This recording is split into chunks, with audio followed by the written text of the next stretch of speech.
المفروض اني ما اشتغلش تم شغلة ام شريفة واكل من عرق جبيني. المفروض اني اشتغل مسؤولة، اروح انهب حق المساكين واكل حق اليتامى واروح اسرق وانهب. يعني ذا قلة اصل. وذولا قليلون الاصول لما يخرجوش من هنا شاكم ادسوهن قدامكن. مفهوم لا لا؟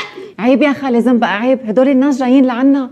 وين زنبقة؟ انت جيتي هنا تنظفي، ما جيتيش هنا تطردي الناس. صح، انا جيت هنا انظف، ما جيت اطرد الناس.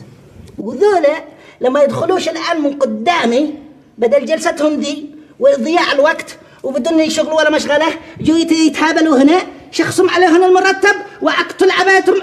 يلا من هنا بلا هبل، يلا معاكم شغل، يلا يلا يلا يلا. ما جايش اشوف واحده هنا كلها ذوق، ما عاد معكم هنا. يلا ناس فاضيين. يا لولول ايوه ضرب الحبيب مثل اكل الزبيب. خرج خرج، قبح الله شعر شيبك. يلا ما معانا، يلا. يا زنبقة يا زنبقة، احنا محن الصغار، احنا قد كبرنا على الحركات ذي. بوكي بيتك عب عليه. بوكي بيتي اي بيت؟ اي بيت قصدك؟ اي بيت؟ بيت المسلمين، بيت الدود، بيت الوحشه، بيت الظلمه، بيت الطلاق. روح لك يلا لو سمحت. شوف انا مرضاش وما جاش خيف تاني يجي وانت هنا موجود. شوف اهم حاجه سمعتي، اهل مقريش يشوفونك هنا شكله يعلم الله ما معانا. يلا لو سمحت توكل الرجال معنا، ما معي الا شرفي وسنقتي.